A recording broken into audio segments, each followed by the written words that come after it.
नमस्कार मंडळी, स्वागत आहे आपल्या यूट्यूब चॅनलवर. तू ही रे माझा मित्र या मालिकेच्या उद्याच्या भागात आपल्याला असं पाहायला मिळतं की अर्णव आता त्याच्या बहिणीसोबत बोलायला आलेला असतो आणि म्हणतो त्या ठिकाणी राकेश सुद्धा बसलेला असतो अंजलीच्या शेजारी. तेव्हा अर्णव म्हणतो, दीदी काय झालं तुला, नेमकं कशासाठी आले होते डॉक्टर? तुझी तब्येत तर ठीक आहे ना? एकदम अचानक डॉक्टर आले, असं काही जास्त म्हणजे हे प्रॉब्लेम तर नाही आहे ना?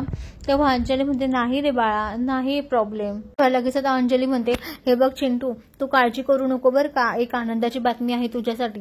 तेव्हा आता म्हणजे अर्णव म्हणतो, काय ताई काय झालं, कोणती आनंदाची बातमी आहे?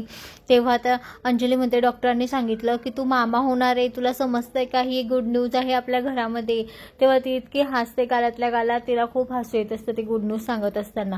पण मात्र इथे अर्णवचा चेहरा पाहण्यासारखा झालेला असतो. त्याला एकतर्फे आनंदही झालेला असतो, पण एकतर्फे त्याला असं वाटत असतं की हा म्हणजे तिचा नवरा काय करतो आहे काय नाही, आणि माझी ताई एवढी चांगली गुड न्यूज देते आहे, त्याचा होणाऱ्या बाळाचा बाप तर काहीच करत नाही, उलट फसवाफसवीचे कामं करतो, असे त्याच्या मनामध्ये विचार येत असतात. त्याला एका क्षणी आनंद सुद्धा होतो. पण मग तेवढ्यातच आता अंजली म्हणते, काय रे चिंटू काय झालं, तुझ्या चेहऱ्यावर आनंद नाही दिसत आहे मला, तुला मामा झाल्याचा आनंद नाही होते का?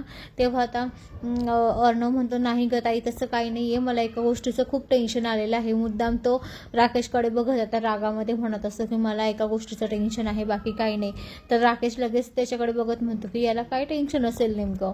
हे बघ चिंटू, मला आहे ना तुझ्या चेहऱ्यावर अजिबात आनंद दिसत नाहीये. तेव्हा आता परत टेन्शनमध्येच असतो, कारण खोटारड्या माणसासोबत तिच्या बहिणीला दिवस गेलेले आणि पुढे हे म्हणजे त्यांचं रिलेशन टिकणार की नाही टिकणार, कारण ताईला जर कधी समजला हा खोटारडा आहे तर ताई कशाला रिलेशन ठेवेल. आता हे टेन्शन आता अर्णवला आलेलं असतं. तर आता अर्णव सांगणार का त्याच्या बहिणीला की तुझा नवरा असा आहे तसं आहे, येणाऱ्या पुढील भागात पाहायला मिळेल. तर मंडळी, अशाच मालिकेच्या नवनवीन अपडेटसाठी चॅनलला लाईक आणि सबस्क्राईब करा, शेअर करायला विसरू नका. धन्यवाद. असेच नवनवीन अपडेट तुमच्यापर्यंत पोहोचवले जातील.